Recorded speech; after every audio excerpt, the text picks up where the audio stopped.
Shalom and Chag Sameach. This week we are observing the festival of Pesach, Passover.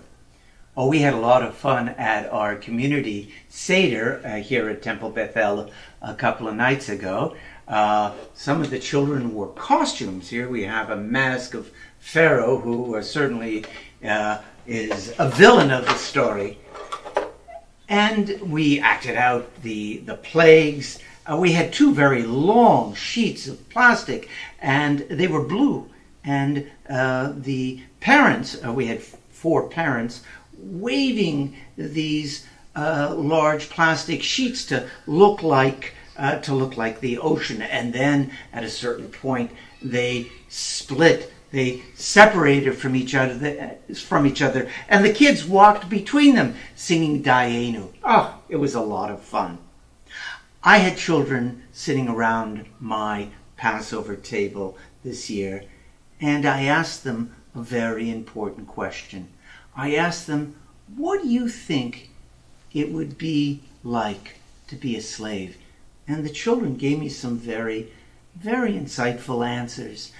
And I shared with them the words of a teacher of mine, Rabbi David Hartman, alav shalom, who passed away a year before last in Jerusalem. He shared this particular story of his asking his 4-year-old son that very same question. What do you think it would be like to be a slave? What does it mean to be a slave? Let me read you what he wrote.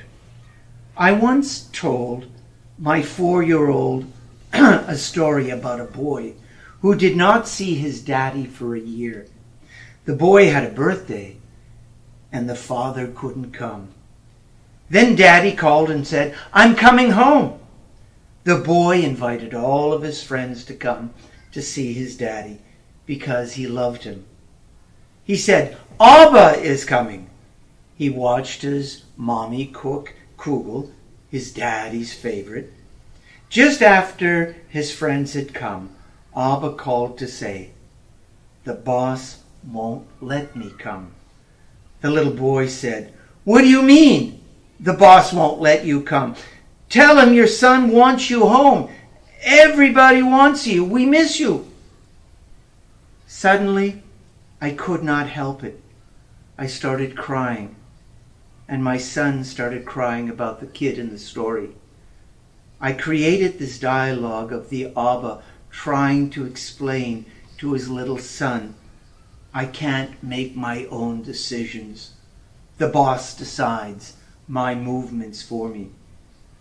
We felt the loneliness of the little boy who wanted so much to see his father, but knew that his love is not enough to bring him home. That's what it means to be a slave. You can't control your life. Avadim hayinu. We were slaves, lefaro, to Pharaoh, b'Mitzrayim, in the land of Egypt. At this time of year, we all reflect, or we all should reflect on, what does it mean to be a slave?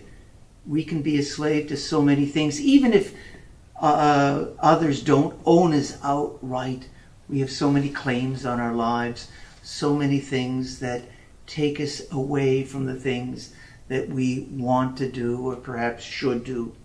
In some way or another, we are all looking for some sort of liberation on this festival of Pesach. Chag Sameach and Shabbat Shalom.